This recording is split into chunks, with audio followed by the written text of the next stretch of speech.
Hi guys and welcome back. So today I'm going to be showing you how to make hot cross bun bread pudding. Let's begin. To start, grab yourself your jug of milk and place in the eggs along with the ground spices. You can use as much or as little as you like. As you can tell, I went quite in with the spices and that's because I really like the flavour, but feel free to use less if you want to.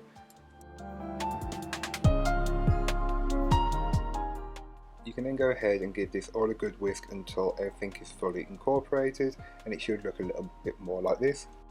Then you can grab yourself your bowl of roughly chopped hot cross buns and pour over that liquid mixture that we just prepared, pouring it all over to get a rough coating on top, even though we'll be working it in.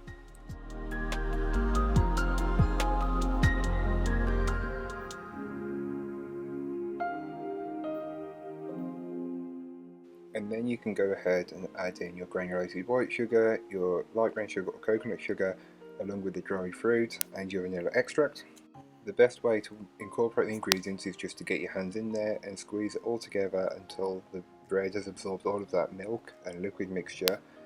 It is messy, but it's the easiest way. If you really don't want to do it that way, you can add it to a food mixer and mix it that way, but it doesn't achieve the same result. If done correctly, there should be no large chunks of bread in the mixture. That's why I'm going through finally, just to remove any of them big bits that may still be there.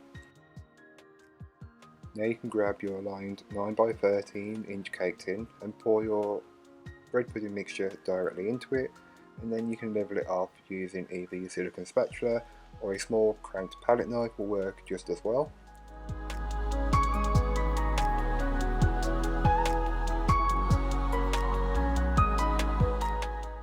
Then on top you'll want to sprinkle a small amount of sugar. I had some light brown sugar left over from another baked good, but feel free to use granulated or coconut sugar and bake it off. All that information will be in the blog post down below.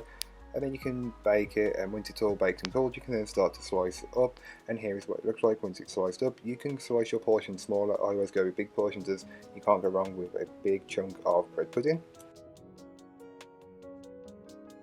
So thank you so much for watching, I hope you enjoyed. If you did, don't forget to like, comment and subscribe for more from me, and I'll be back again next week with some more recipes for you, so join me then.